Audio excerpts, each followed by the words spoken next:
Mr. Speaker, the President of the United States.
Members of Congress, I have the high privilege and distinct honor of presenting to you the President of the United States.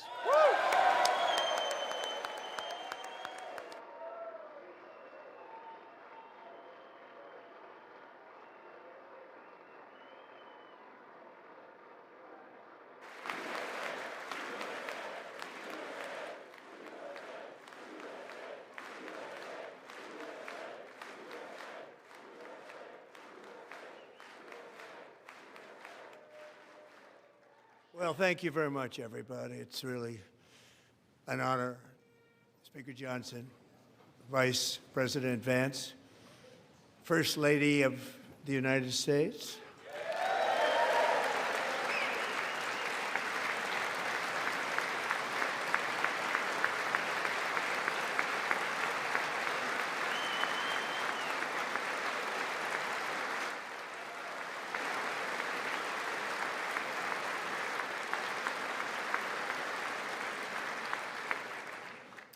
Second Lady of the United States,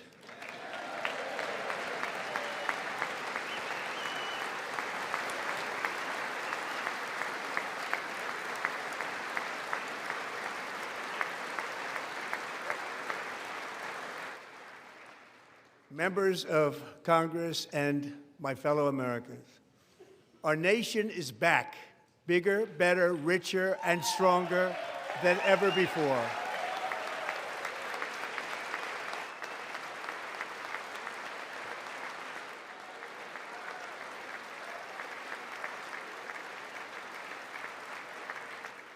Less than 5 months from now, our country will celebrate an epic milestone in American history, the 250th anniversary of our glorious American independence.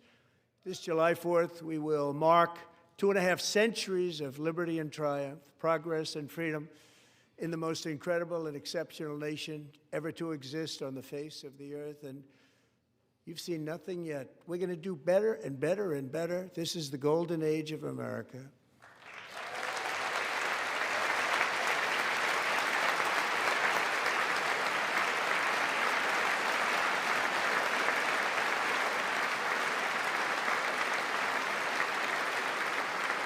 When I last spoke in this chamber 12 months ago, I had just inherited a nation in crisis with a stagnant economy, inflation at record levels, a wide-open border, horrendous recruitment for military and police, rampant crime at home, and wars and chaos all over the world. But tonight, after just 1 year, I can say with dignity and pride that we have achieved a transformation like no one has ever seen before, and a turnaround for the ages. It is indeed a turnaround for the ages.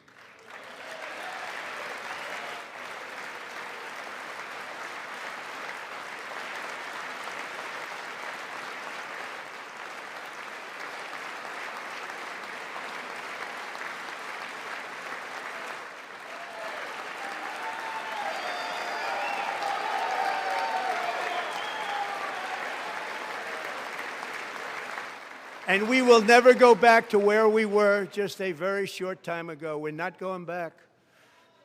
Today, our border is secure.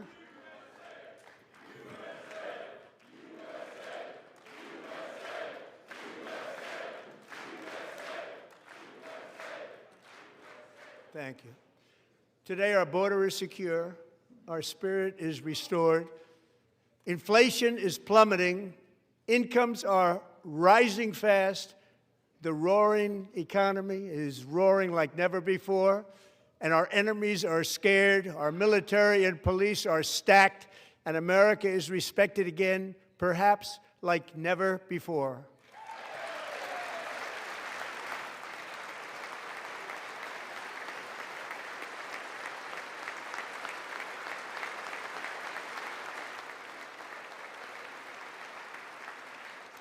After 4 years in which millions and millions of illegal aliens poured across our borders, totally unvetted and unchecked, we now have the strongest and most secure border in American history by far.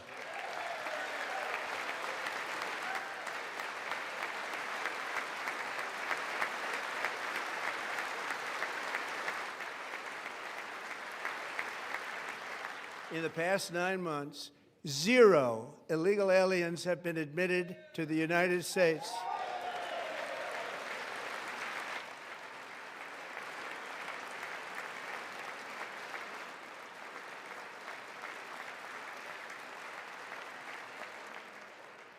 But we will always allow people to come in legally, people that will love our country and will work hard to maintain our country.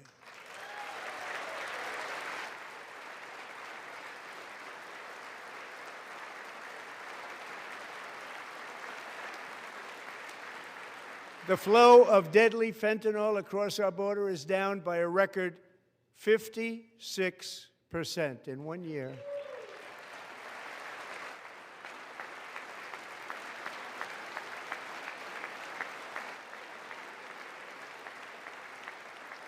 And last year, the murder rate saw its single largest decline in recorded history. This is the biggest decline, think of it, in recorded history, the lowest number in over 125 years, year 1900. In fact, substantially before my wonderful father, I had a wonderful father, Fred, before he was born, substantially before he was born. That's a long time ago. He wouldn't like me to say that, but that's a long time ago. The Biden administration and its allies in Congress gave us the worst inflation in the history of our country. But in 12 months, my administration has driven core inflation down to the lowest level in more than 5 years. And in the last 3 months of 2025, it was down to 1.7%.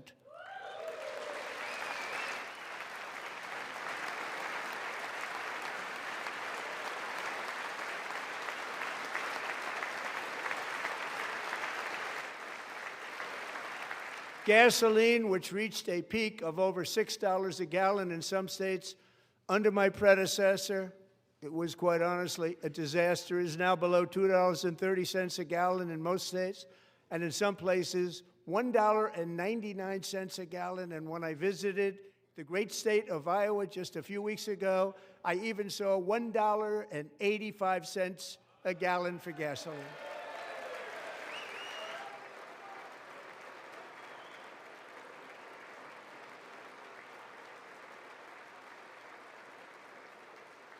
Mortgage rates are the lowest in 4 years and falling fast, and the annual cost of a typical new mortgage is down almost $5,000 just since I took office. 1 year.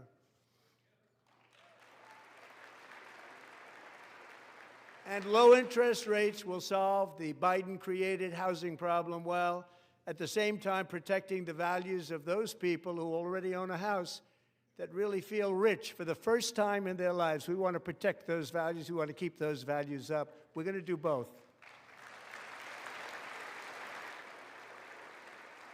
And we are going to keep it that way. The stock market has set 53 all-time record highs since the election. Think of that, 1 year. Boosting pensions, 401ks, and retirement accounts for the millions and millions of Americans. They're all gaining. Everybody's up, way up. In 4 long years, the last administration got less than $1 trillion in new investment in the United States. And when I say less, substantially less. In 12 months, I secured commitments for more than $18 trillion pouring in from all over the globe.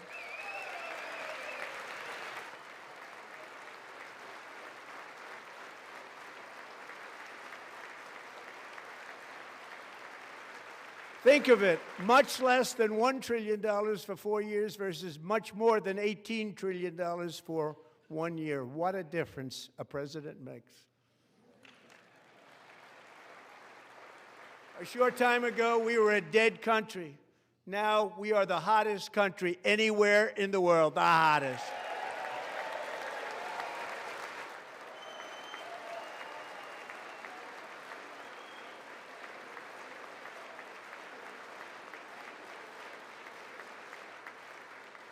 As thousands of new businesses are forming and factories, plants, and laboratories are being built, we have added 70,000 new construction jobs in just a very short period of time. It's getting bigger and bigger and stronger. Nobody can believe what they're watching.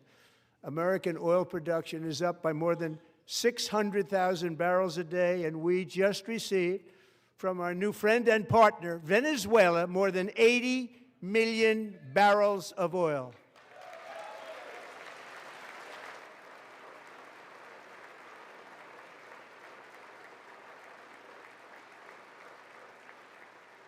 American natural gas production is at an all-time high because I kept my promise to drill, baby, drill.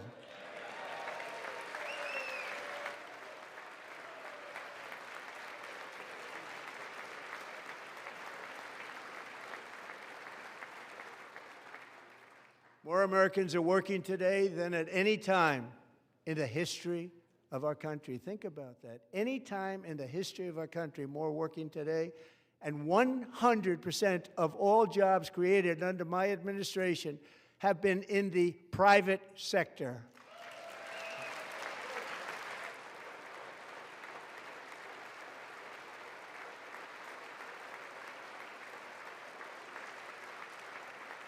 We ended DEI in America.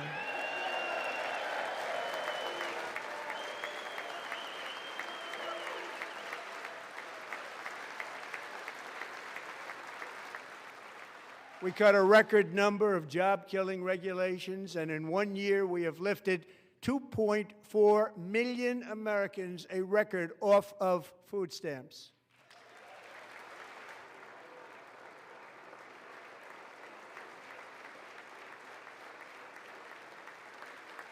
And for all of these reasons, I say tonight, members of Congress, the state of our union is strong.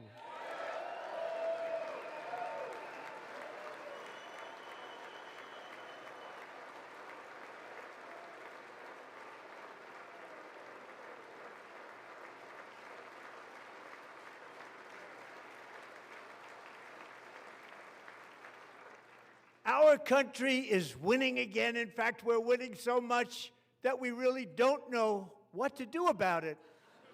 People are asking me, please, please, please, Mr. President, we're winning too much. We can't take it anymore. We're not used to winning in our country. Until you came along, we're just always losing, but now we're winning too much. And I say, no, no, no, you're going to win again. You're going to win big. You're going to win bigger than ever. And to prove that point, here with us tonight is a group of winners who just made the entire nation proud. The men's gold medal Olympic hockey team. Come on in.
Go ahead.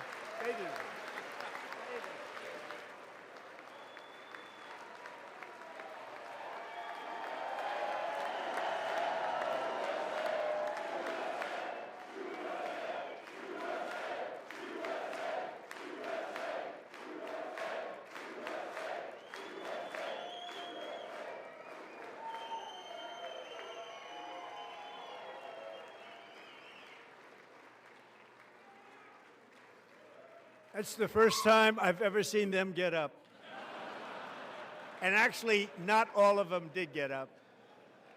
But they beat a fantastic Canadian team in overtime, as everybody saw, as did the American women who will soon be coming to the White House.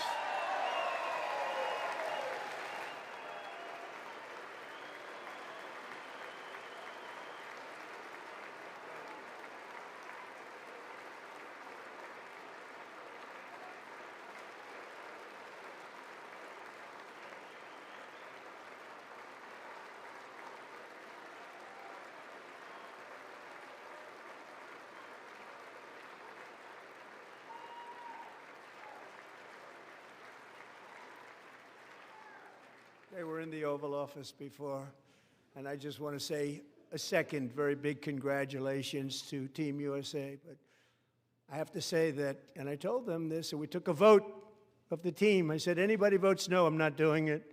So they stood there, and they weren't about to say no, because I've never seen a goaltender play as well as goalie Connor Hellebuck.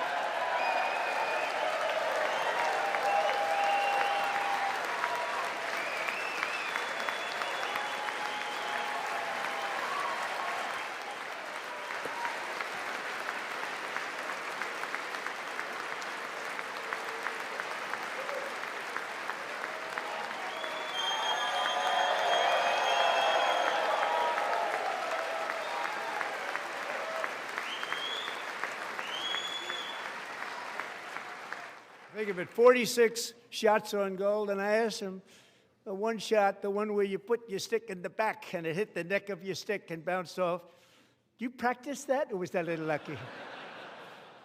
He refused to answer that question. But I just want to tell you that the members of this great hockey squad will be very happy to hear, based on their vote and my vote, and in this case my vote was more important, that I will soon be presenting Connor with our highest civilian honor, which we will be given and which has been given to many athletes over the years. But when I say many, not too many, like 12, it's called the highest civilian honor in our country, the Presidential Medal of Freedom.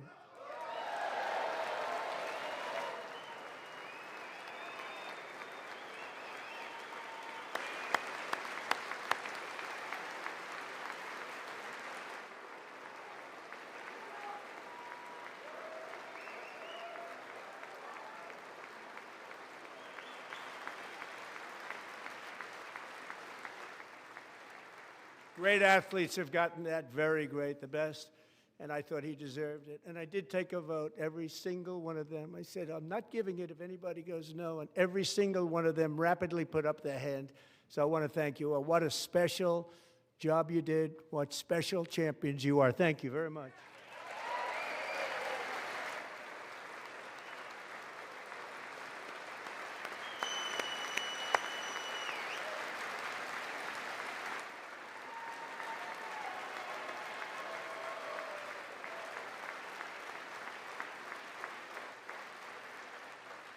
I'm also pleased to say that the next time the Olympic torch is lit, it will be here in America for the 2028 Olympics, and it's the summer version right in Los Angeles. We're going to do a good job in Los Angeles.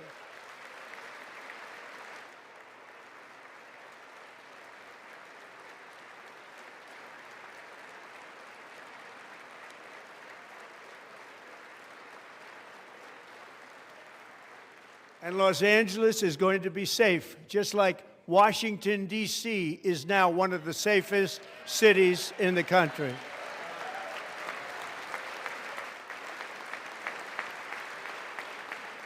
And this year, and I must say I got them both. I got them in my first term, and I was disappointed because I didn't think I'd be the president when this happened. But strange things took place.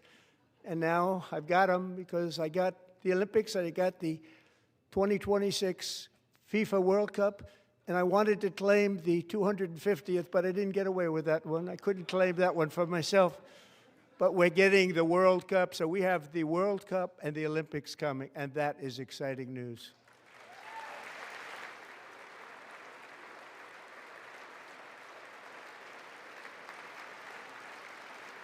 So this will be a year to celebrate our country and the heroes who have kept it free. Men like Buddy Taggart. At age 17, Buddy volunteered to defend America in World War II, serving in the Pacific under the great General Douglas MacArthur. He fought bravely in the famous Battle of Manila, worked so hard. He was badly wounded and almost killed by enemy machine guns in Luzon. And 81 years ago this month, he liberated the largest internment camp in the Philippines, one of the largest anywhere in the world.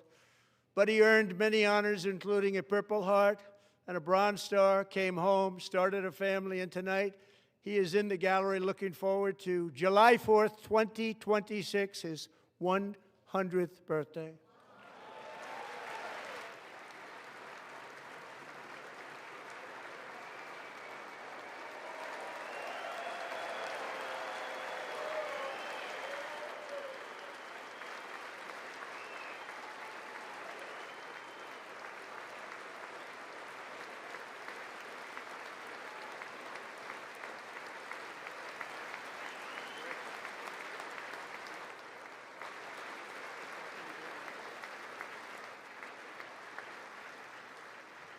So, buddy, you're a brave man, and we salute you. Even in times of challenge, setback, and immense heartache, the spirit of 1776 has always shone through very brightly. It was July 4th of last year when floodwaters tore through a girls' summer camp in Central Texas, one of the worst things I've ever seen. I was there, rising 26 feet in the matter of minutes, tragically claiming many, many lives. You all remember that one.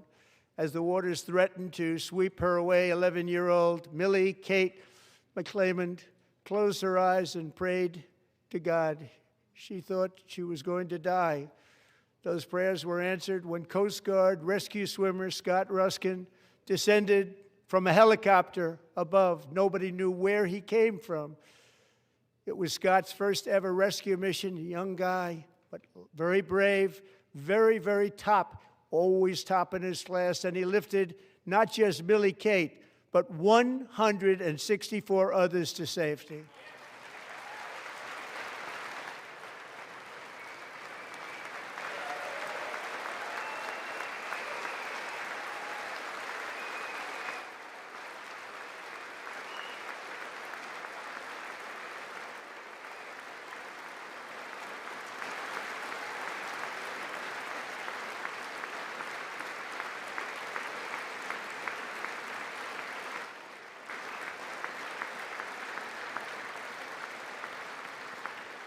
People watched Scott from a distance, and they couldn't believe what they were seeing. The winds were blowing, the rain was pouring, everything was going, and that rapid water, nobody's ever seen anything like it. They said, wow, that's something.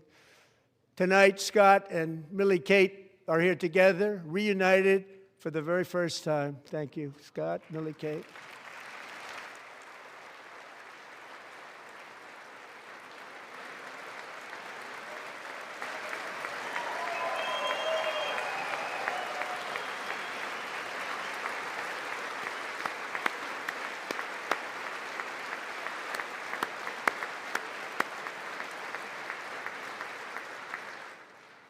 And Petty Officer Ruskin, I'm pleased to inform you that I am now awarding you the Legion of Merit for extraordinary heroism, which is what it was, extraordinary heroism. Thank you.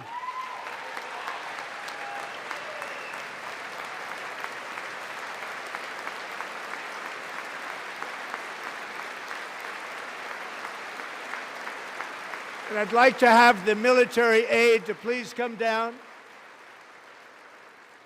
and take care of the service. Military aide, thank you very much. Take care of that very important service. Thank you very much.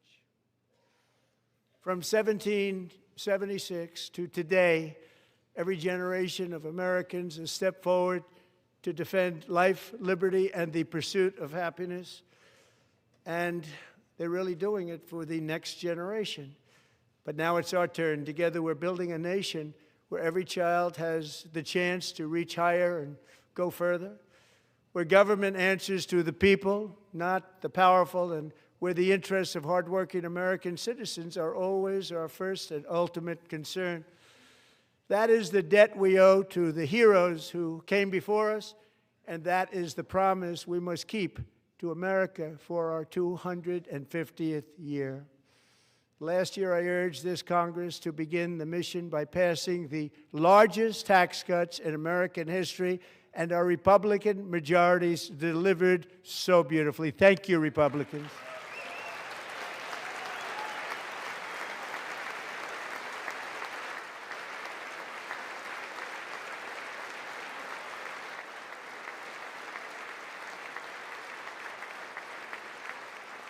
All Democrats, every single one of them, voted against these really important and very necessary massive tax cuts.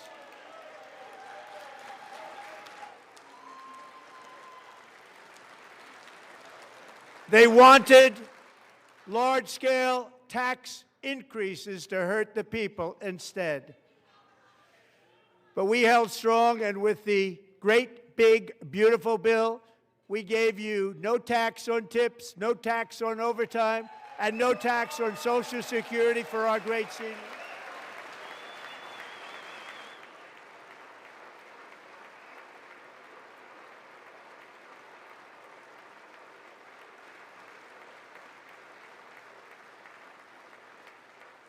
And we also made interest on auto loans tax deductible the first time, but only if the car is made in America.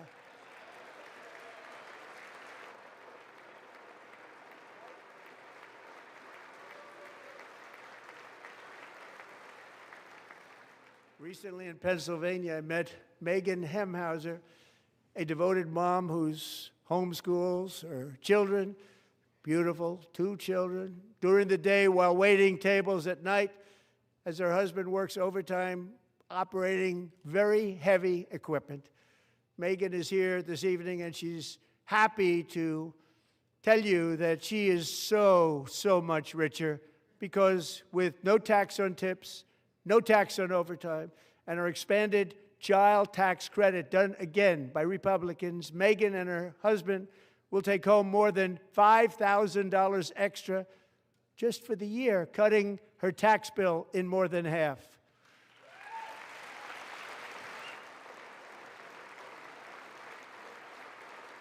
Megan, please stand up. We're fighting for you, Megan.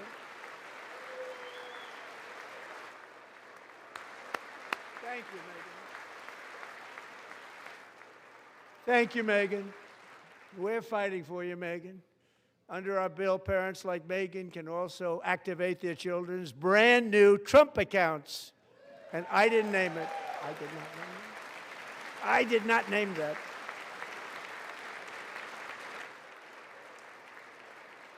Nobody believes me, but I did not name it. It was named by a very tall man sitting right there in the third row. Nice man, a good man. Tax-free investment accounts for every American child. This is something that's so special and has taken off and gone through the roof. Millions will be pre-funded courtesy of the U.S. Treasury and private individuals like Michael and Susan Dell, who have donated $6.25 billion to fund the Trump accounts for 25 million American children. They're great people.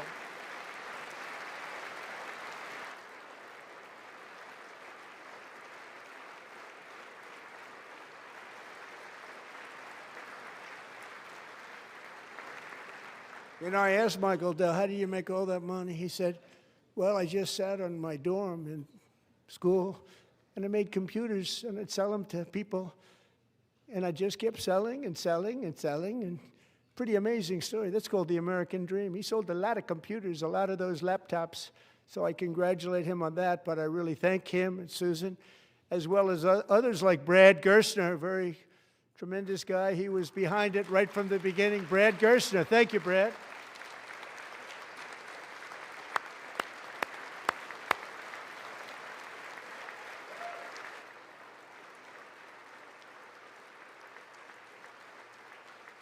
So with modest additional contributions, these young people's accounts could grow to over $100,000 or more by the time they turn 18. Think of it. How much money is that for somebody that started with nothing? Over 100,000, could be much more than that. To make this investment in our children's future, go to trumpaccounts.gov, trumpaccounts.gov. And a lot of people are doing it. It's setting every record in the book. It's popular. They knew what it was going to take. I'm so proud of them. I'm so proud of the people that got it started. And now it's just taken off. One of the primary reasons for our country's stunning economic turnaround, the biggest in history, where the Dow Jones broke 50,000 4 years ahead of schedule, and the S&P hit 7,000, where it wasn't supposed to do it for many years were tariffs. I used these tariffs, took in hundreds of billions of dollars to make great deals for our country, both economically and on a national security basis. Everything was working well. Countries that were ripping us off for decades are now paying us hundreds of billions of dollars. They were ripping us so badly, you all know that.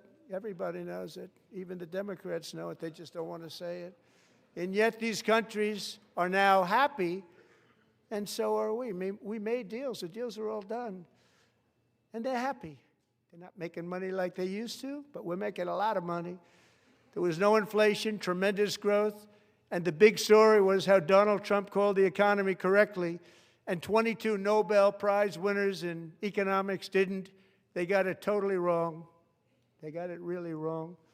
And then just 4 days ago, an unfortunate ruling from the United States Supreme Court. It just came down. It came down. Very unfortunate ruling. But the good news is that almost all countries and corporations want to keep the deal that they already made, right, Scott? Knowing that the legal power that I, as president, have to make a new deal could be far worse for them, and therefore they will continue to work along the same successful path that we had negotiated before the Supreme Court's unfortunate involvement. So despite the disappointing ruling, these powerful country-saving, it's saving our country, the kind of money we're taking in, peace-protecting. Many of the wars I settled was because of the threat of tariffs. I wouldn't have been able to settle them without. Will remain in place under fully approved and tested alternative legal statutes. And they have been tested for a long time. They're a little more complex, but they're actually probably better, leading to a solution that will be even stronger than before. Congressional action will not be necessary. It's already time-tested and approved. And as time goes by, I believe the tariffs paid for by foreign countries will, like in the past, substantially replace the modern-day system of income tax, taking a great financial burden off the people that I love.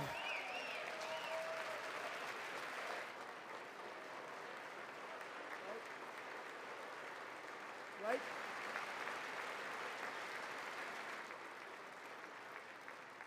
Moving forward, factories, jobs, investment, and trillions of dollars will continue pouring into the United States of America because we finally have a president who puts America first. I put America first. I love America.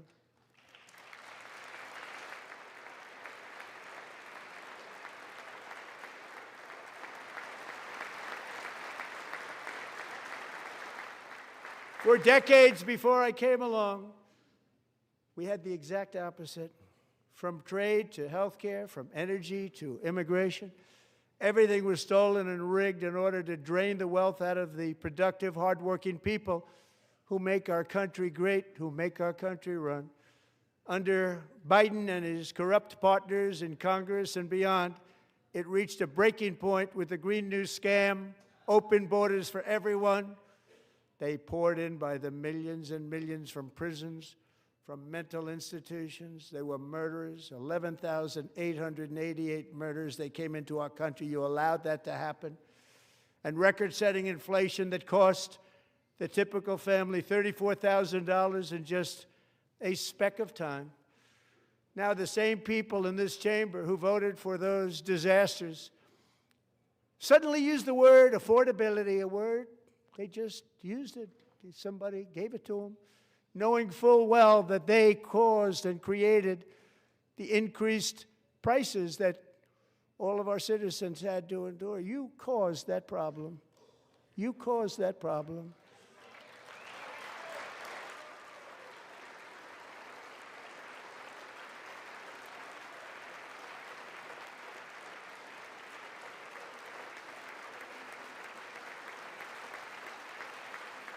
They knew their statements were a lie. They knew it. They knew their statements were a dirty, rotten lie. Their policies created the high prices Our policies are rapidly ending them. We are doing really well. Those prices are plummeting downward.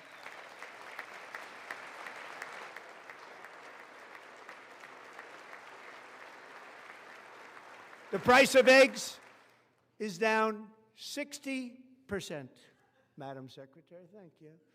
The cost of chicken, butter, fruit, hotels, automobiles, rent is lower today than when I took office by a lot.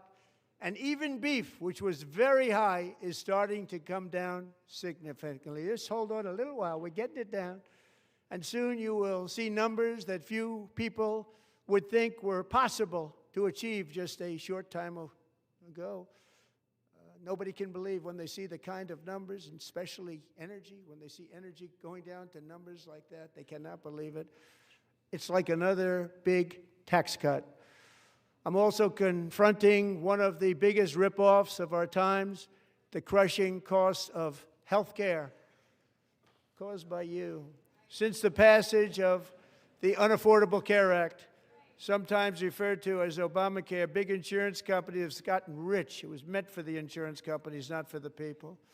With our government giving them hundreds and hundreds of billions of dollars a year as their stock prices soared 1,000, 1,200, 1,400, and even 1,700%, like nothing else. That's why I introduced the great health care plan. I want to stop all payments to big insurance companies and instead give that money directly to the people so they can buy their own health care, which will be better health care at a much lower cost.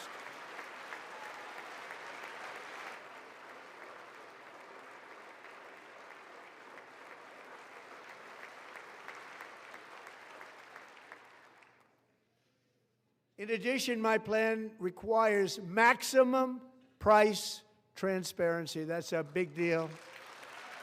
Sounds so simple, so big. And I did that in my first term, and the Democrats immediately terminated it with full knowledge that they were doing a very bad thing for the people. Costs were going to go way up, and that's what happened, and now I'm bringing them way down on health care and everything else. I'm also ending the wildly inflated cost of prescription drugs like has never happened before.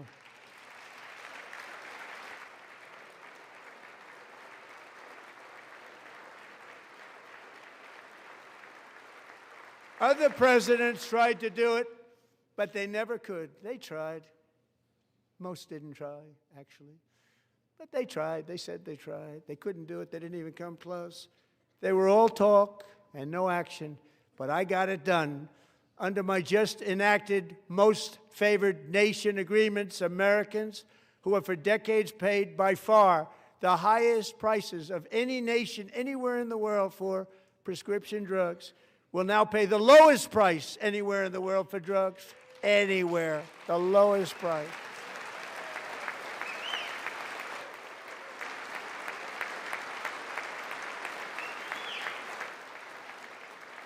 So in my first year of the second term, should be my third term, but strange things happen. I took prescription drugs, a very big part of health care, from the highest price in the entire world to the lowest. That's a big achievement. The result is price differences of 300, 400, 500, 600% and more, all available right now at a new website called TrumpRx.gov. And I didn't name that one either, by the way.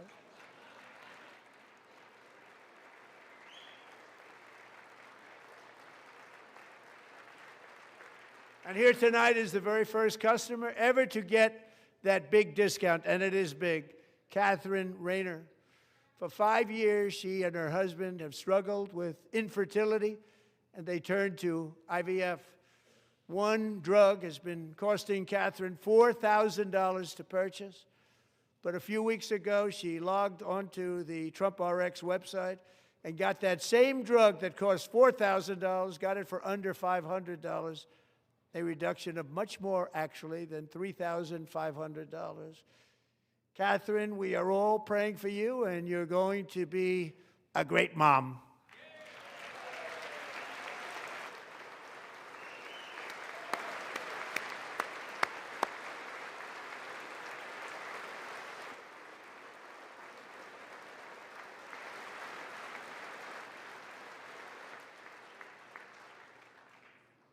So now I'm calling on Congress to codify my most favored nation program into law. Now, the one thing, I'm not sure it matters because it's going to be very hard for somebody that comes along after me to say, let's raise drug prices by 700 or 800%. But John and Mike, if you don't mind, codify it anyway. They may do it. Codify it anyway. Thank you. Many Americans are also concerned that energy demand from AI data centers could unfairly drive up their electric utility bills. Tonight, I'm pleased to announce that I have negotiated the new Ratepayer Protection Pledge. You know what that is? We're telling the major tech companies that they have the obligation to provide for their own power needs. They can build their own power plants as part of their factory so that no one's prices will go up. And in many cases, prices of electricity will go down for the community and very substantially down. This is a unique strategy never used in this country before. We have an old grid. It could never handle the kind of numbers, the amount of electricity that's needed. So I'm telling them they can build their own plant. They're going to produce their own electricity. It will ensure the company's ability to get electricity while at the same time lowering prices of electricity for you, and could be very substantial for all of you cities and towns. You're going to see some good things happen over the next number of years. Another pillar of the American dream that has been under attack is home ownership. With us tonight is Rachel Wiggins, a mom of two from Houston. She placed bids on 20 homes and lost all of those bids to gigantic investment firms that bypassed inspection, paid all cash, and turned those houses into rentals, stealing away her American dream. She was devastated. Stories like this are why last month I signed executive order to ban large Wall Street investment firms from buying up in the thousands single-family homes.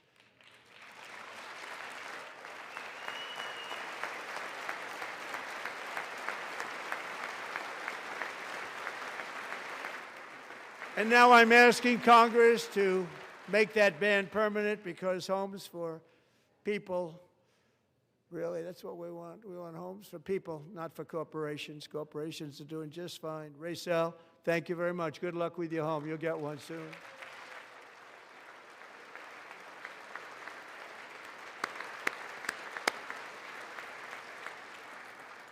We're also working to make it easier for Americans to save for retirement.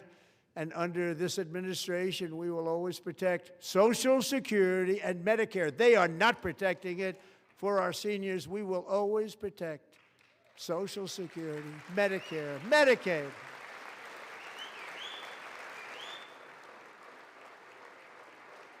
Since I took office, the typical 401k balance is up by at least $30,000. That's a lot of money. We have millions and millions of people, because the stock market has done so well, setting all those records. Your 401ks are way up. Yet half of all of working Americans still do not have access to a retirement plan with matching contributions from an employer. To remedy this gross disparity, I'm announcing that next year my administration will give these often forgotten American workers, great people, the people that built our country, access to the same type of retirement plan offered to every federal worker. We will match your contribution with up to $1,000 each year. As we ensure that all Americans can profit from a rising stock market, let's also ensure that members of Congress cannot corruptly profit from using insider information.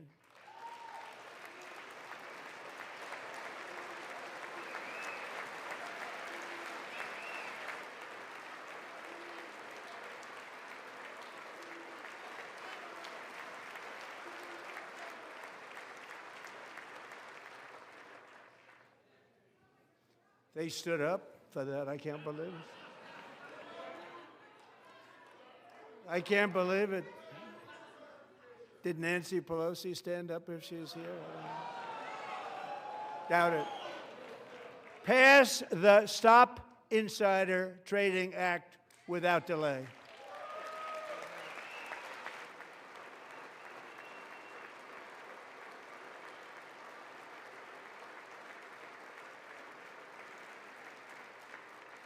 I wasn't sure if anybody even on this side was going to applaud for that. I'm very impressed. Thank you. I'm very impressed. But when it comes to the corruption that is plundering, it's plundering America. There's been no more stunning example than Minnesota, where members of the Somali community have pillaged an estimated $19 billion from the American taxpayer. Oh, we have all the information. And in actuality, the number is much higher than that. And California, Massachusetts, Maine, and many other states are even worse. This is the kind of corruption that shreds the fabric of a nation, and we are working on it like you wouldn't believe.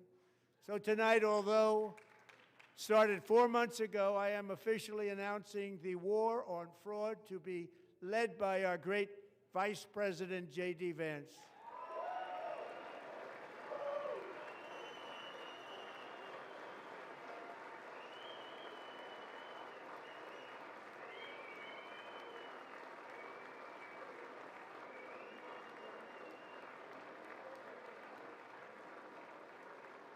He'll get it done. If we're able to find enough of that fraud, we will actually have a balanced budget overnight. It'll go very quickly. That's the kind of money you're talking about. We'll balance our budget. The Somali pirates who ransacked Minnesota remind us that there are large parts of the world where corruption and lawlessness are the norm, not the exception. Importing these cultures through unrestricted immigration and open borders brings those problems right here to the USA. And it is the American people who pay the price in higher medical bills, car insurance rates, rent, taxes, and perhaps most importantly, crime. We will take care of this problem. We're going to take care of this problem. We are not playing games. Delilah.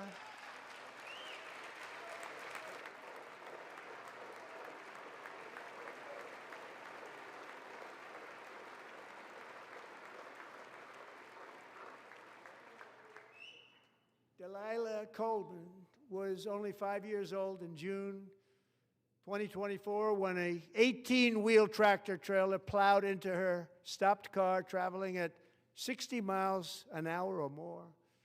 The driver was an illegal alien let in by Joe Biden and given a commercial driver's license by open borders politicians in California. Doctors said Delilah would never be able to walk or talk, have a good life. She wouldn't even be able to eat again. But against all odds, she is now in the first grade learning to walk. And she's here this evening with her dad, Marcus, a fantastic man. Delilah, please, you are a great inspiration. Please stand up.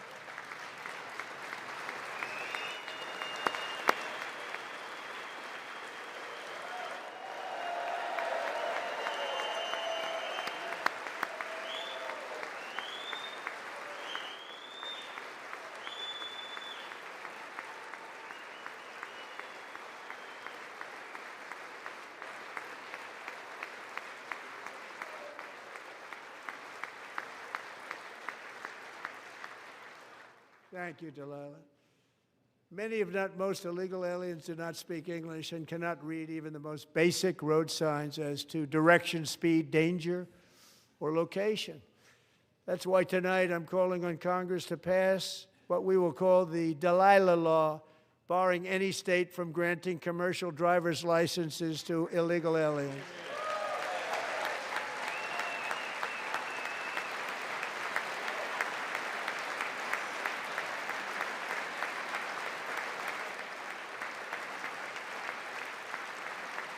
And yesterday, as you probably saw at the White House, I hosted a ceremony with Americans who lost their treasured loved ones to the scourge of illegal immigration. People came into our country, how we allowed this to happen with our open borders.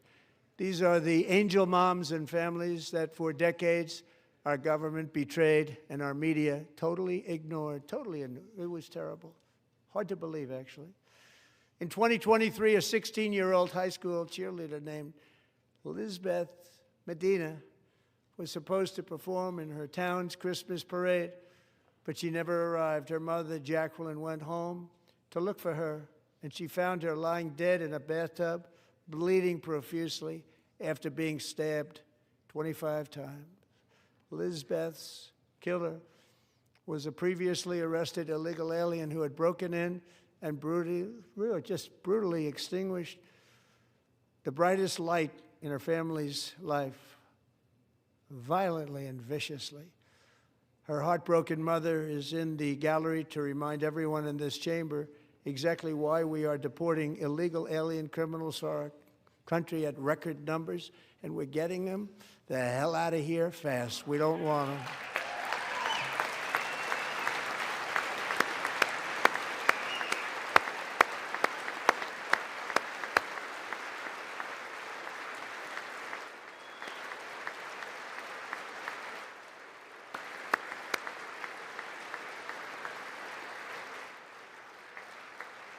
Thank you very much, Jacqueline. Thank you. We can never forget that many in this room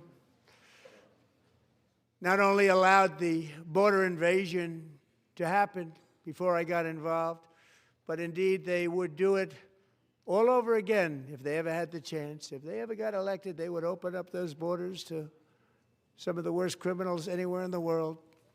The only thing standing between Americans and a wide open border right now is President Donald J. Trump and our great Republican patriots in Congress. Thank you. Thank you.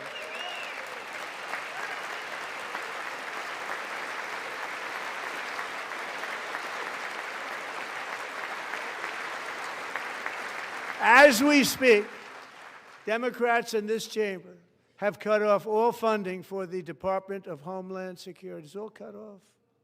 It's all cut off. They have instituted another Democrat shutdown, the first one costing us 2 points on GDP. 2 points we lost on GDP, which probably made them quite happy, actually. Now they have closed the agency responsible for protecting Americans from terrorists and murderers. Tonight I'm demanding the full and immediate restoration of all funding for the border security, Homeland Security of the United States, and also for helping people clean up their snow. We have no money because of the Democrats, and it would be nice. We'd love to give you a hand at cleaning it up, but you gave no money. Nobody's getting paid. It's a shame. So you have to think about it. We have, in case you didn't know, a pretty large snowstorm out there. One of the great things about the State of the Union is how it gives Americans the chance to see clearly what their representatives really believe. So tonight I'm inviting every legislator to join with my administration in reaffirming a fundamental principle. If you agree with this statement, then stand up and show your support.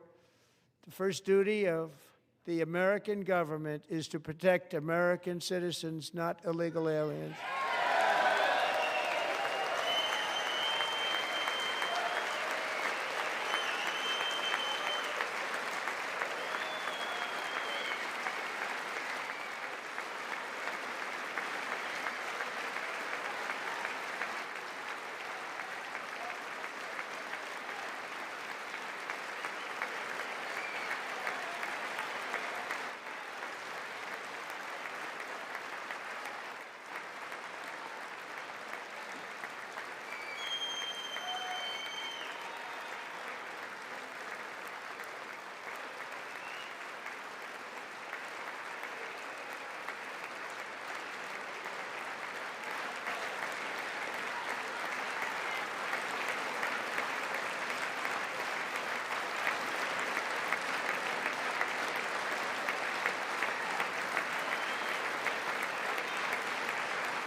Isn't that a shame? You should be ashamed of yourself not standing up.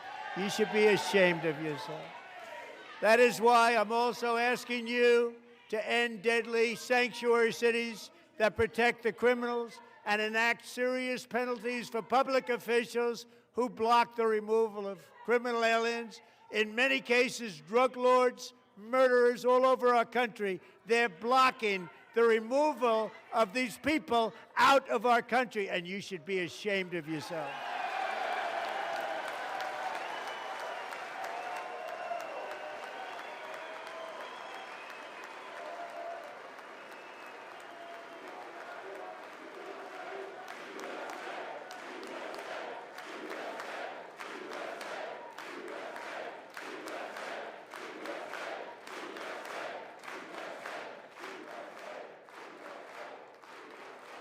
And perhaps most importantly, I'm asking you to approve the Save America Act.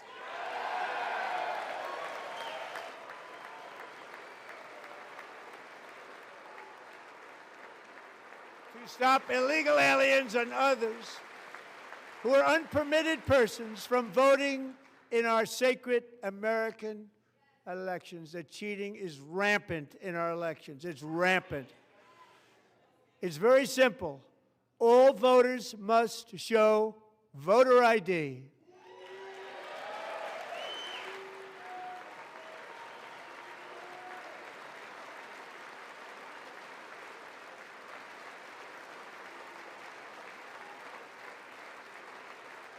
All voters must show proof of citizenship in order to vote.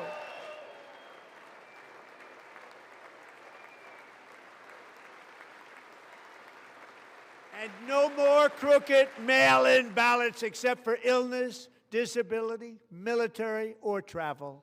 None. And this should be an easy one. And by the way, it's polling at 89%, including Democrats. 89%.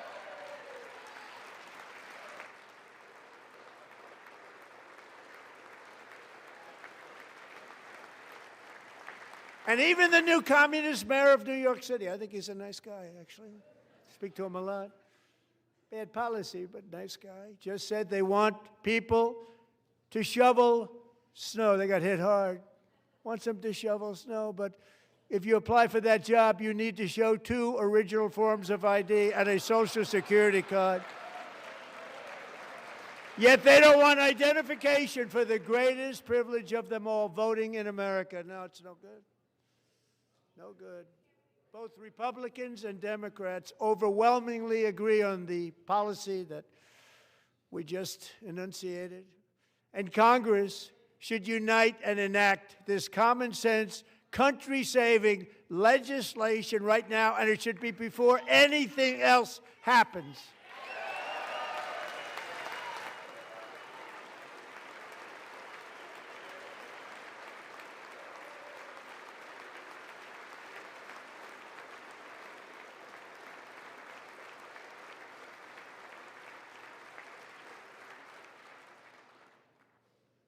And the reason they don't want to do it, why would anybody not want voter ID? One reason, because they want to cheat. There's only one reason. They make up all excuses. They say it's racist. They come up with things you almost say, what imagination they have. They want to cheat. They have cheated. And their policy is so bad that the only way they can get elected is to cheat. And we're going to stop it. We have to stop it, John.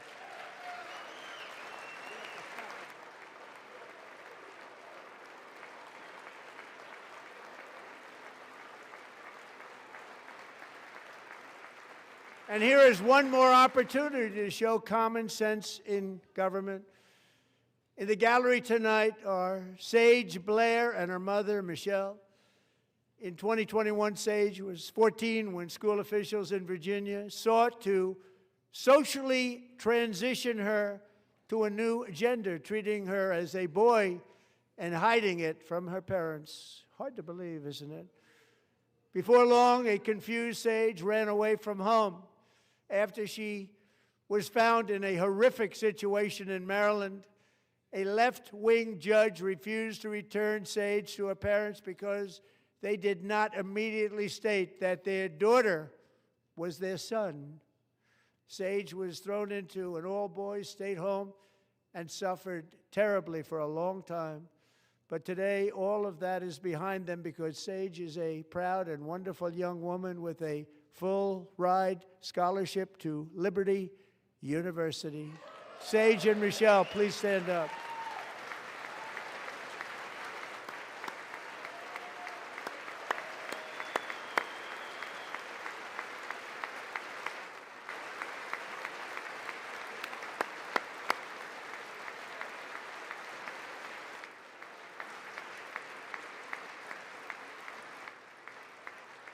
And thank you for your great bravery. And who can believe that we're even speaking about things like this?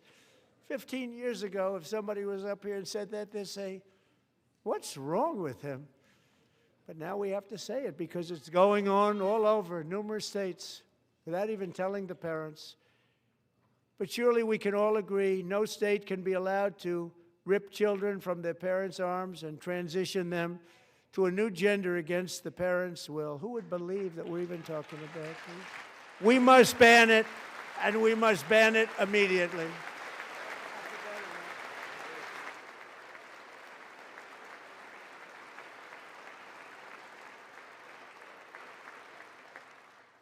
Look, nobody stands up. These people are crazy, I'm telling you. They're crazy.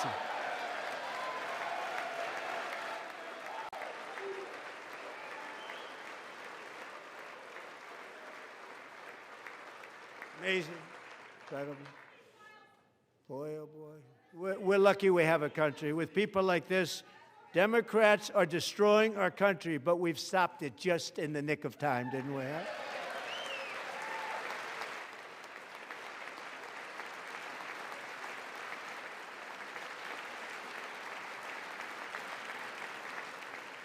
No one cares more about protecting America's youth than our wonderful First Lady, now a movie star. She's a movie star. Can you believe it? Who would have believed that? Over the past year, she has had an incredible impact championing AI legislation, advancing a landmark executive order on foster care, and helping secure $30 million to launch the Melania Trump Foster Youth to Independence Initiative. It's a tremendous, really a tremendous thing that happened and had a lot of bipartisan support. She gets much better bipartisan support than I do. I get none. She gets a lot. Someday you're going to have to tell me how you did that. And students and educators in every state have joined the First Lady's efforts in the presidential AI challenge, keeping America's next generation positioned to succeed and strongly succeed in the future. Tonight, we welcome two young people whose lives reflect the First Lady's impact, Sierra Burns and Everest Nevermont. Thank you both, and Melania, thank you. I know how hard you worked on it. Thank you very much.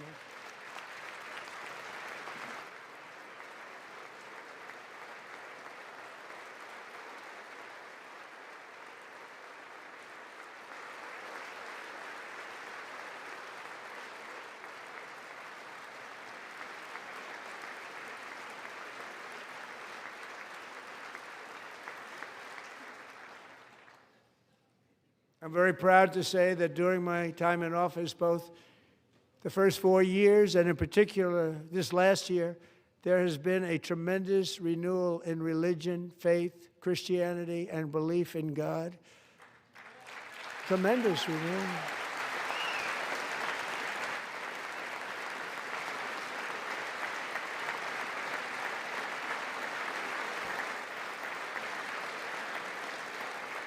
This is especially true among young people, and a big part of that had to do with my great friend, Charlie Kirk, a great guy, great man.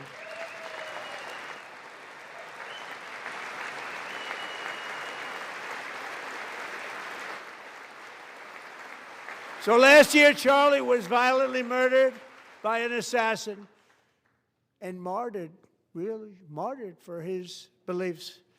His wonderful wife, Erica, is with us tonight. Erica, please stand.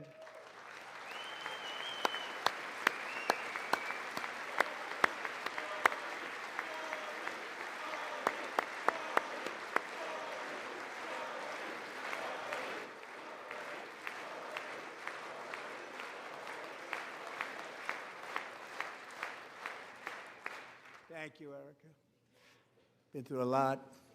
In Charlie's memory, we must all come together to reaffirm that America is one nation under God, and we must totally reject political violence of any kind.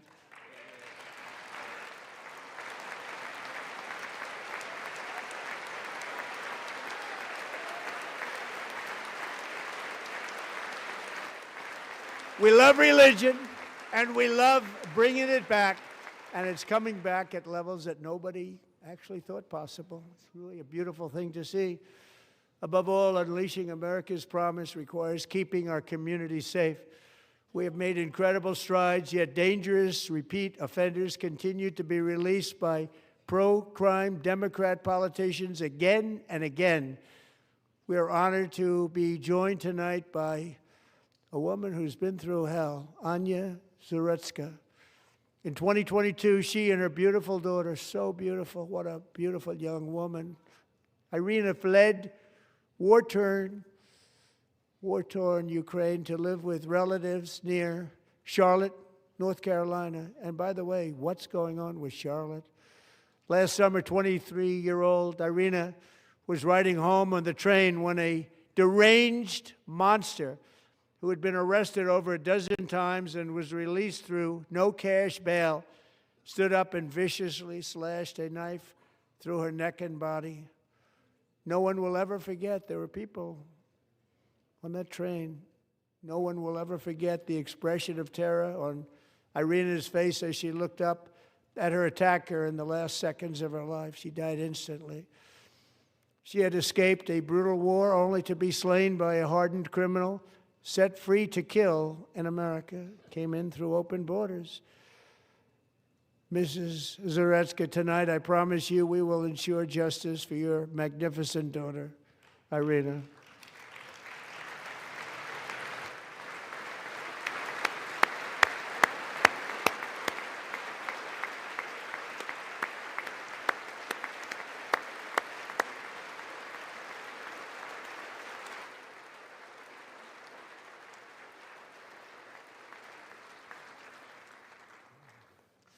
How do you not stand? How do you not stand?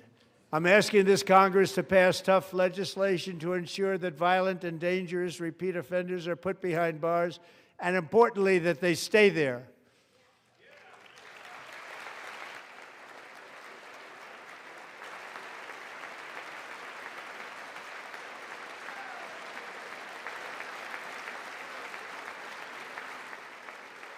Starting last summer, I deployed our National Guard and federal law enforcement to restore law and order to our most dangerous cities, including Memphis, Tennessee, big success, New Orleans, Louisiana, big success, and our nation's capital itself, Washington, D.C., where we have almost no crime anymore in Washington, D.C. How did that happen?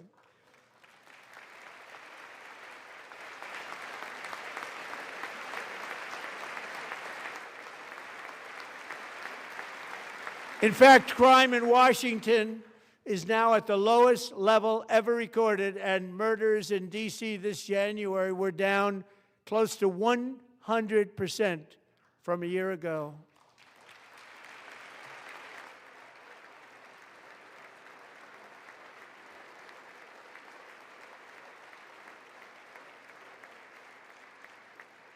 They don't like to hear that. One of the brave service members who helped achieve this stunning turnaround was 20-year-old West Virginia Army National Guard Specialist Sarah Beckstrom. After a 4-month deployment, she voluntarily extended her service, and her rank was going to be lifted. She was doing so well. They were so proud of her. But the very next day, she was on patrol near the White House when she was ambushed and shot in the head by a terrorist monster from Afghanistan. Shouldn't have been in our country. And all because she wore the uniform of our nation. She was shot. He traveled here because he didn't like people wearing our uniform. He was sick and deranged. Shouldn't have been in our country.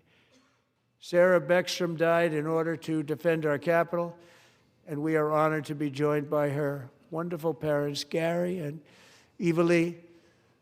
Your daughter was a true American patriot, and she will be greatly missed. She was a great person. I saw reports on her. They've never seen anything like it.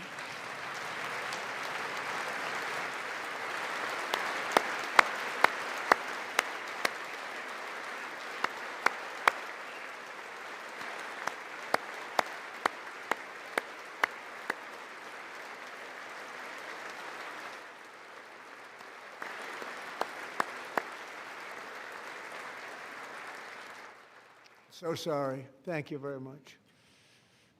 A great young lady. I saw reports that were like, perfect. She was perfect. Serving alongside Sarah that day was Staff Sergeant Andrew Wolf. The terrorist shot Andrew in the head, and no one thought he could possibly make it. The two of them, Sarah and Andrew, both shot violently in the head. Neither was expected to make it. They weren't even given a chance, except his wonderful mother, named Melody, who I spoke to the same night, and she was so positive. The doctors thought that Andrew was gone, but his mother said, no, Mr. President, Andrew will be fine. He's going to make it. I've never seen anything like it. I mean, he was given almost no chance. She said, I have no doubt, sir, he's going to be okay. This was a conversation that I had with her that night, with her son laying helplessly in bed, blood all over. Everybody is praying, she said, sir, he will be okay. The doctors didn't understand what she was saying, and after looking at the results of the damage done, neither did I. She was so strong and conclusive that even Andrew's great father felt she didn't really understand the gravity of the situation. But she turned out to be right. Right, Melody? She turned out to be right.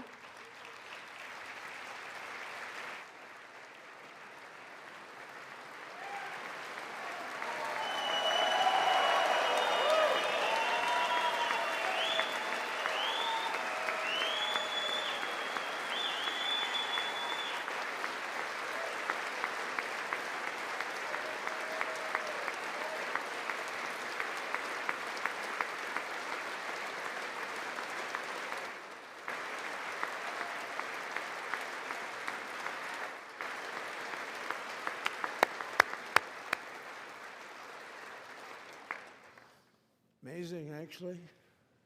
I said, where does this woman come from? She's the most positive person I've ever met. With God's help, Andrew has battled back from the edge of death, and we're talking about the edge of death, on his way to a miraculous recovery. He's got a little work to do, but he's doing great. Nice to see you. He's a good-looking guy. Nice to see you. Thanks, Andrew. Thank you very much.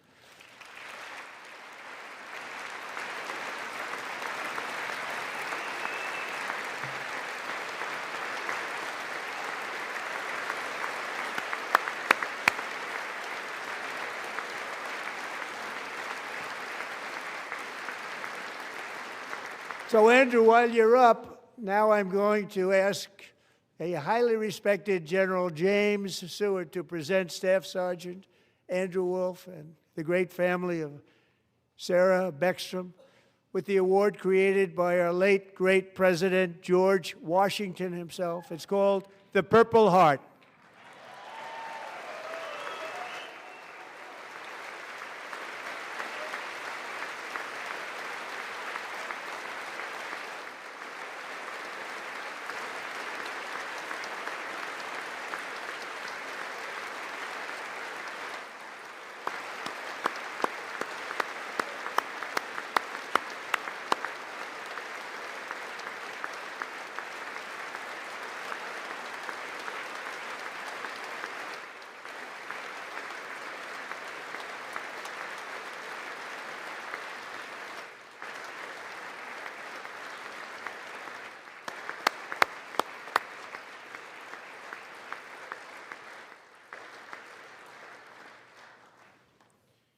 We love you all.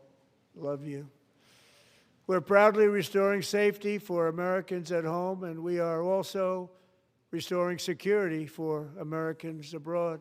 Our country has never been stronger. My first 10 months, I ended 8 wars, including Cambodia. Isn't it funny? Sick people. Cambodia and Thailand, Pakistan and India. Would have been a nuclear war. 35 million people said the Prime Minister of Pakistan would have died if it were not for my involvement. Kosovo and Serbia, Israel and Iran, Egypt and Ethiopia, Armenia and Azerbaijan, the Congo and Rwanda, and of course the war in Gaza, which proceeds at a very low level. It's just about there. And I want to thank Steve Witkoff and Jared Kushner for your help. Thank you, Steve. Thank you, Jared.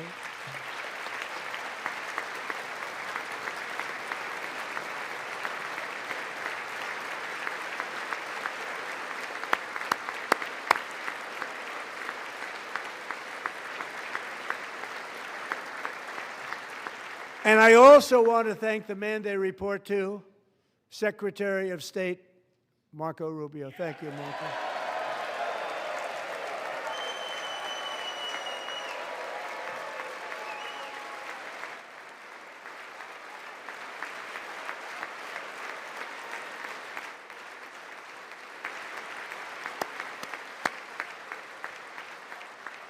People don't like you. You know, Marco got 100% of the votes when he was in confirmation. I think our next one was about 54%. And some of the Democrats are now saying, I can't believe we approved that guy. And he said it's an honor that they feel that way, right, Marco? You have done a great job, great Secretary of State. I think he'll go down as the best ever.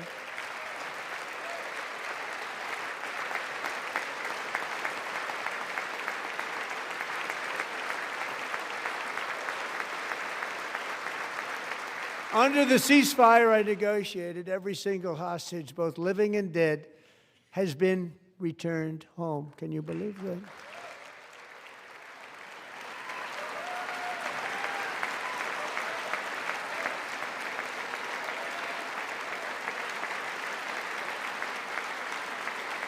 Nobody thought it was possible.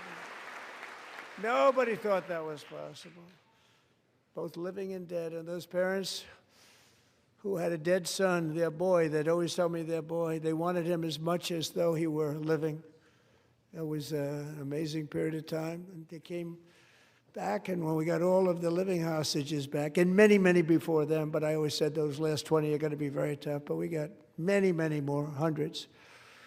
But I said those last 20 are going to be tough. We got them back. But we only got back 14 or 15 of the dead of the 28. And believe it or not, Hamas worked along with Israel, and they dug and they dug and they dug.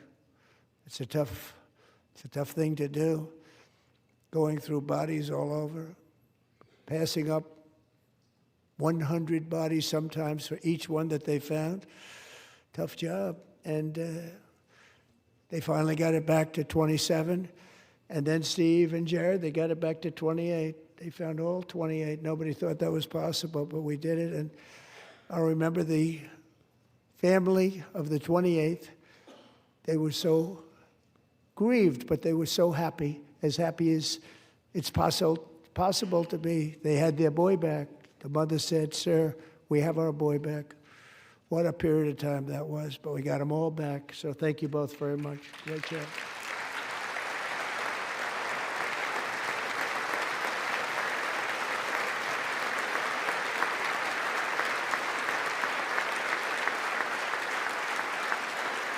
And we're working very hard to end the 9th war, the killing and slaughter between Russia and Ukraine, where 25,000 soldiers are dying each and every month. Think of that, 25,000 soldiers are dying a month.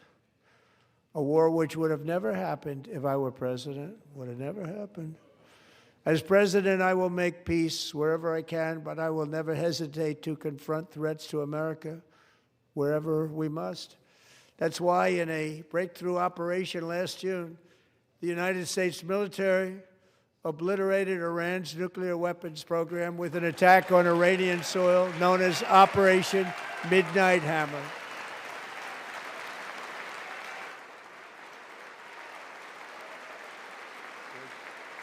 Good.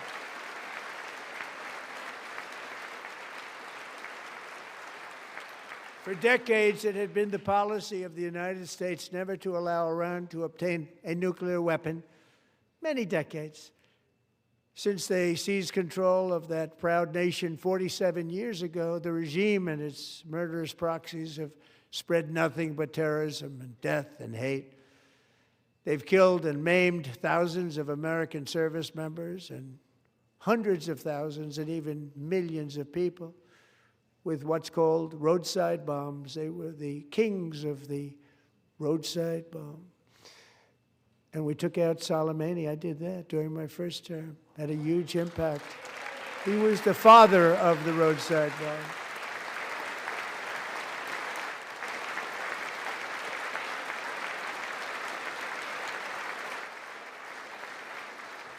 And just over the last couple of months with the protests, they've killed at least, it looks like, 32,000 protests. 32,000 protesters in their own country. They shot them and hung them. We stopped them from hanging a lot of them with the threat of serious violence. But this is some terrible people.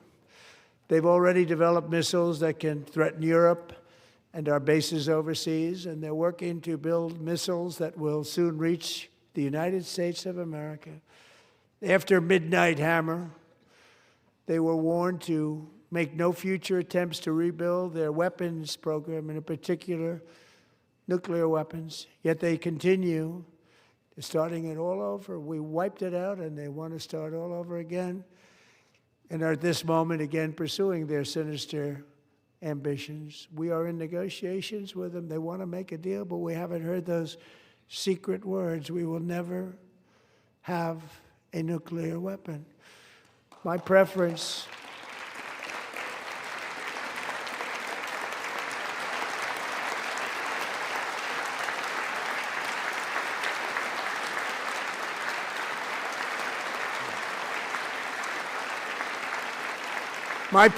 is to solve this problem through diplomacy. But one thing is certain, I will never allow the world's #1 sponsor of terror, which they are by far, to have a nuclear weapon. Can't let that happen.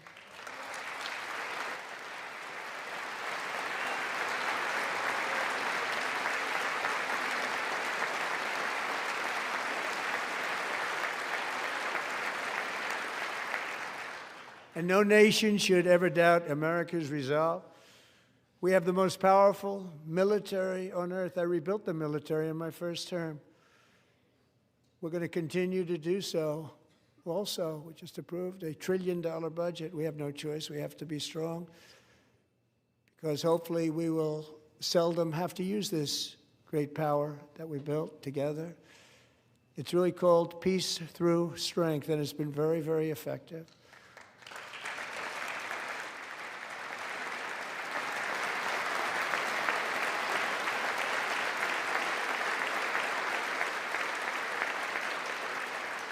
So thanks to Republicans in Congress, we're investing that record number of dollars, have no choice, in the United States Armed Forces.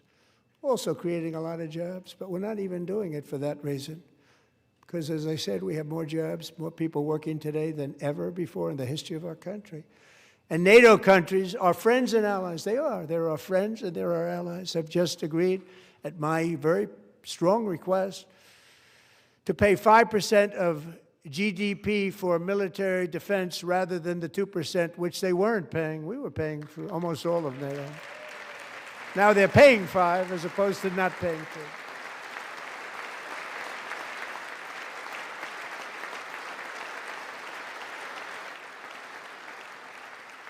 And getting that 5% was something which everyone said would never be done, could not happen. We got it really easily with one meeting. And big difference between 2% that's not paid. We were paying the freight of many of them. Very few were paid up. Now 5%, then they're paid. And everything we send over to Ukraine is sent through NATO, and they pay us in full. They pay us totally in full. Every branch of our armed forces is setting records for recruitment. This is so exciting. and every service member recently.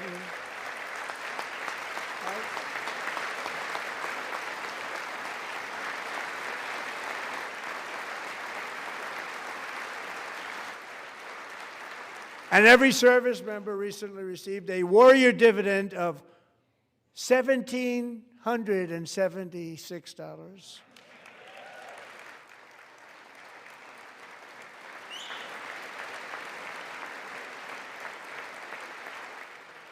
You know, they put it on my desk. We got the money from tariffs and other things, a lot of money we have. We have much more money than people understand. Have to rebuild that program a little bit, but it won't take long. But we got the money, and it was $1,775, and they wanted my approval. And I said, what's the number? $1,775. I said, wait a minute. For one more dollar, we can have $1,776. It's going to I said, we're going to figure that. I never asked anybody if we could afford it. One more dollar, I said $1,776. And I said, that's good. And I'll tell you what, our military, that was 4 months ago, our military, I never see a person in the military that doesn't thank me for it, so we're honored to do it. They deserve it. And we call it 1776. It was great. And we love our military. We love our law enforcement. We love our firemen. You know, the firemen don't get mentioned enough. We love our firemen. We're also...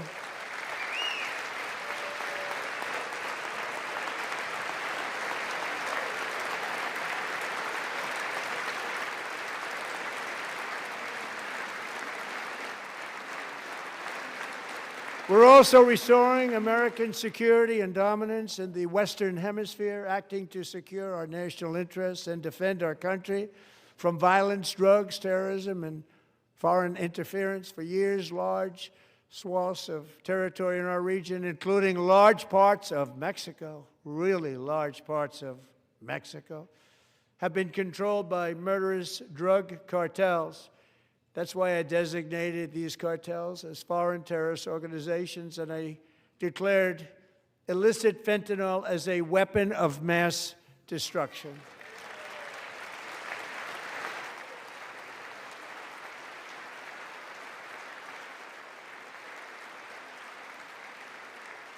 And with our new military campaign, we have stopped record amounts of drugs coming into our country and virtually stopped it completely coming in by water or sea. You probably noticed that. We very seriously damaged their fishing industry also. Nobody wants to go fishing anymore. We've also taken down one of the most sinister cartel kingpins of all. You saw that yesterday. In January,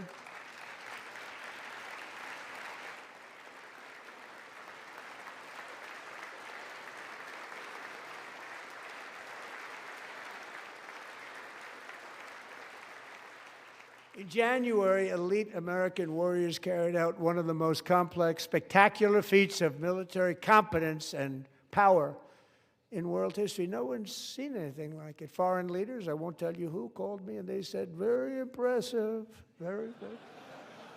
They couldn't believe, they all watched. They saw what happened. This is a different fighting force that we had years ago when we fought to tie. You know, it's a great fighting force. I'm so proud of it. Look at Space Force. Space Force is my baby, because we did that. My baby, it's becoming so important.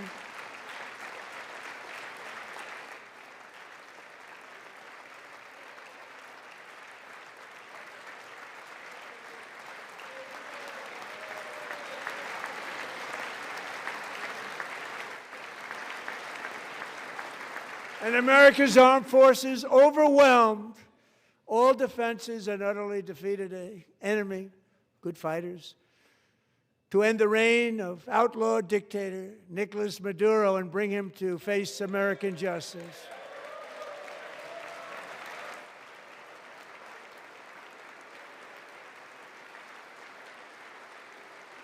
And this was an absolutely colossal victory for the security of the United States, and it also opens up a bright new beginning for the people of Venezuela. We're working closely with the new president of Venezuela, Delcy Rodriguez, to unleash extraordinary economic gains for both of our countries and to bring new hope to those who have suffered so terribly. They really did suffer. With us tonight is Alejandro Gonzalez. She grew up in a tight-knit Venezuelan family and was especially close to her beloved uncle Enrique.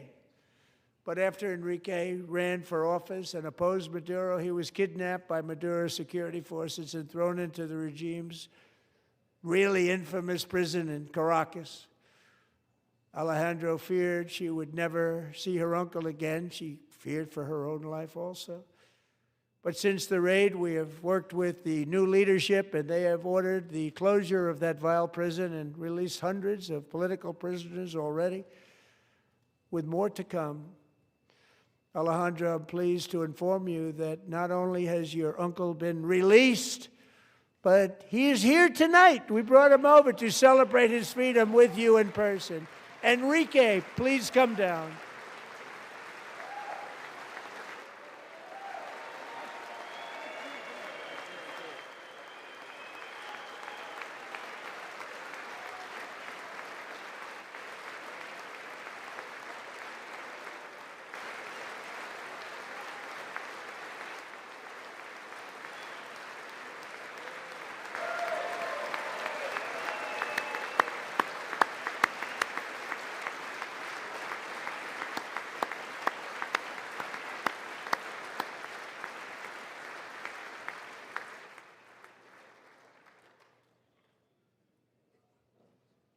Thank you, Enrique. Have a good time. Nice to have you back, Enrique. There were many heroes on that January raid to capture Maduro, really great heroes. It was very dangerous. They knew we were coming. They were all set. But the deeds of one warrior that night will live forever in the eternal chronicles of military valor. Chief Warrant Officer 5, Eric Slover, planned the mission and was the flight lead in the cockpit of the first helicopter, a big, beautiful, powerful helicopter. It was a massive Chinook carrying, as you can imagine, many, many American warfighters. Wearing the dog tags, his wife Amy had blessed with holy water before he left. She knew it was going to be a rough one. Eric steered the Chinook under the cover of night and descended swiftly upon Maduro's heavily protected military fortress. This was a major military installation, protected by thousands of soldiers and guarded by Russian and Chinese military technology. How did that work out? Not too good. While preparing to land, enemy machine guns fired from every angle, and Eric was hit very badly in the leg and hip, one bullet after another. He absorbed 4 agonizing shots, shredding his leg into numerous pieces. And yet, despite the fact that the use of his legs was vital to successful helicopter flight, legs are the most important part of flying a helicopter, to deliver the many commandos who would capture and detain Maduro was the only thing Eric was thinking about. Then, even as he was gushing blood, which was flowing back down the aisle, helicopter lands at a steep angle. The machine gun stood right in front of him. They were right in front of him, 2 machine gunners who escaped the wrath of the previous planes. Eric maneuvered his helicopter with all of those lives and souls to face the enemy and let his gunners eliminate the threat. Turned the helicopter around so the gunners could take care of business, saving the lives of his fellow warriors from what could have been a catastrophic crash deep in enemy territory.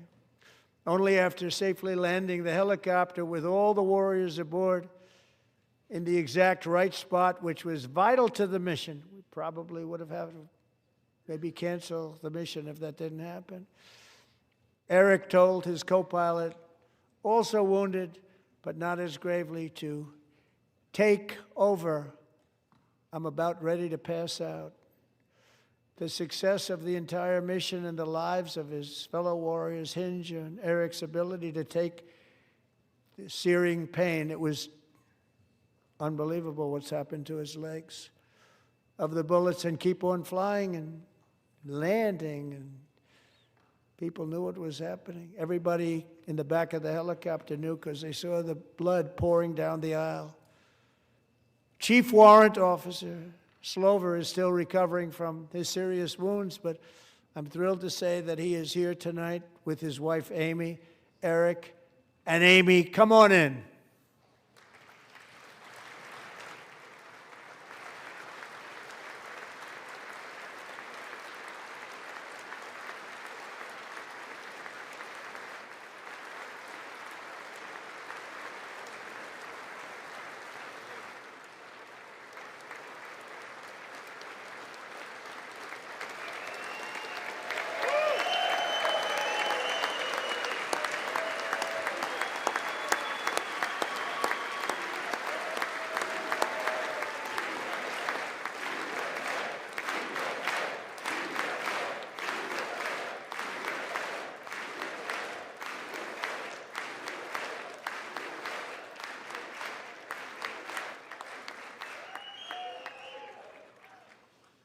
So we have a surprise for Eric and Amy.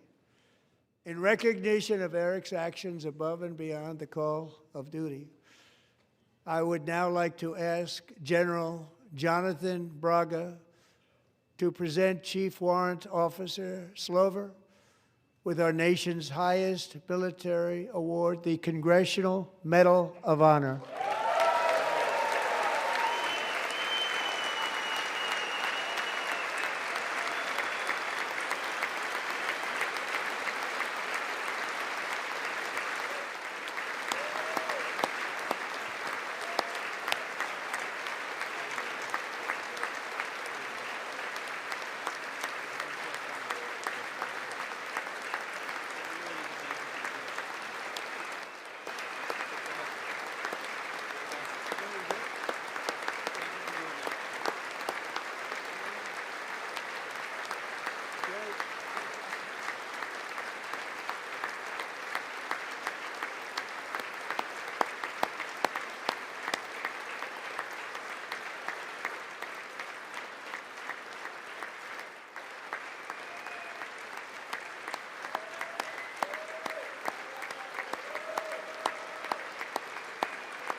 Well, thank you very much, Eric and Amy. Great to get to know you. I met with them and with a lot of their fellow warriors at Fort Bragg recently. You notice the name Fort Bragg, we have it back, we brought it back. We won the First World War with it, the Second World War with it, and then they decided to change the name. So we changed it back. Everybody wanted to change back too. And 10 of Eric's fellow warriors from that incredible night of victory will also be receiving medals at a private ceremony that will soon be held at the White House, and Eric will be there. Thank you.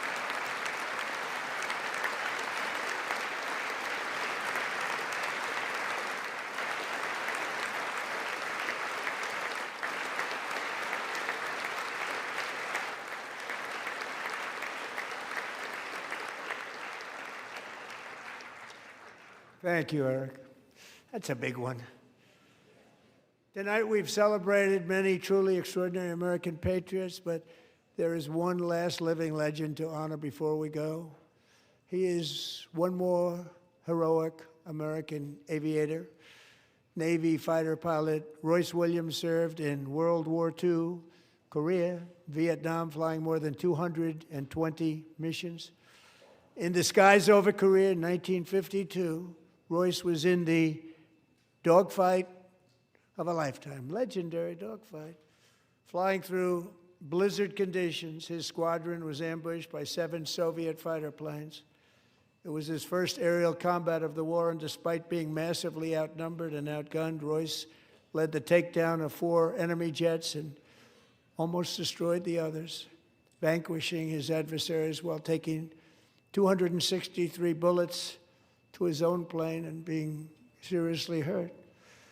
His story was secret for over 50 years. He didn't even want to tell his wife, but the legend grew and grew. But tonight, at 100 years old, this brave Navy captain is finally getting the recognition he deserves. He was a legend long before this evening. Royce, please stand up, and I will ask the First Lady of the United States to present Captain Royce Williams with his Congressional Medal of Honor.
Thank you, Royce, and thank you, Eric.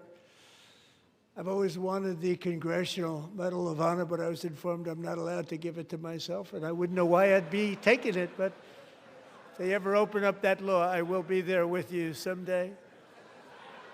But you know, that's our highest honor, Congressional Medal of Honor, and that's a big thing, and it's an honor to be in the same room with you. Thank you both very much, Eric. Thank you.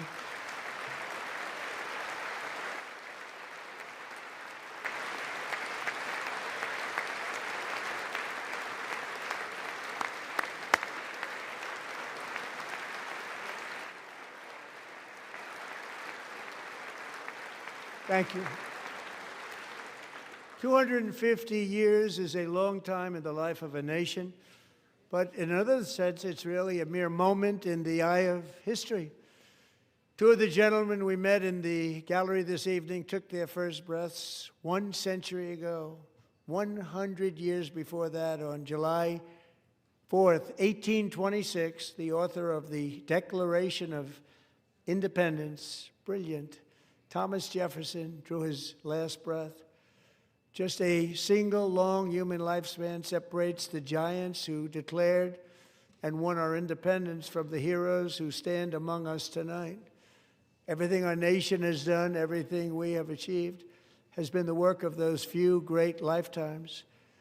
In those brief chapters, Americans built this nation from 13 humble colonies into the pinnacle of human civilization and human freedom, the strongest, wealthiest, most powerful, most successful nation in all of history.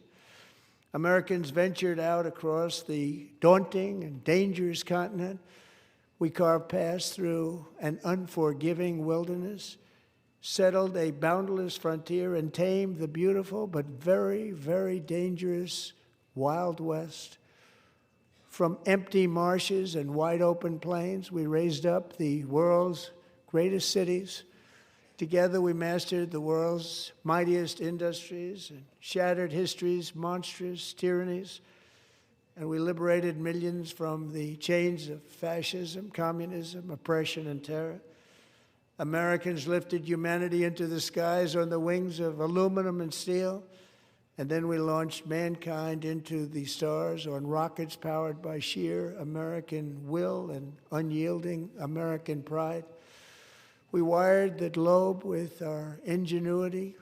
We captivated the planet with American culture. And now we are pioneering the next great American breakthroughs that will change the entire world. All of this and so much more is the enduring legacy, unmatched glory of the hardworking patriots who built and defended this country and who still carry the hopes and freedoms on all of humanity's backs. For years they were forgotten, betrayed, and cast aside. But that great betrayal is over, and they will never be forgotten again. Because when the world needs courage, daring, vision, and inspiration, it is still turning to America. And when God needs a nation to work his miracles, he knows exactly who to ask. There is no challenge Americans cannot overcome, no frontier too vast for us to conquer, no dream too bold for us to chase, no horizon too distant for us to claim. For our destiny is written by the hand of providence, and these first 250 years were just the beginning. From the rugged border towns of Texas to the heartland villages of Michigan, from the sun-kissed shores of Florida to the endless fields of the Dakotas, and from the historic streets of Philadelphia to right here in our nation's capital, Washington, D.C., the golden age of America is upon us. The revolution that began in 1776 has not ended. It still continues because the flame of liberty and independence still burns in the heart of every American patriot. And our future will be bigger, better, brighter, bolder, and more glorious than ever before. Thank you, God bless you, and God bless America.